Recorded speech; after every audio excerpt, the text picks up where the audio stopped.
গোলাম রব্বানি হাফিজাহুল্লাহ ওয়া রাআহু।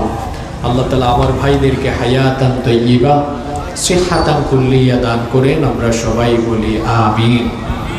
আমিন ছোট করে বলেছে এই কারণে যে হুজুর দোয়া করেছে অন্যান্যদের জন্য, আমিন আমি বলবো কেন? আমার কোনো ফায়দা নাই। আমরা বাঙালি স্বার্থ ছাড়া কিছু করতে চাই না, কিন্তু আশ্চর্যের ব্যাপার হলো আমার আপনার মন যতটা সংকীর্ণ, ইসলাম কিন্তু ততটা সংকীর্ণ নয়।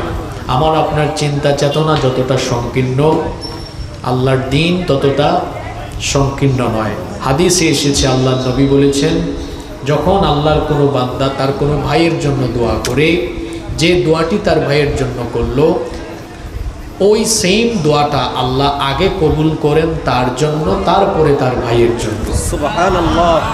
কথা কি বুঝতে পেরেছেন? ওই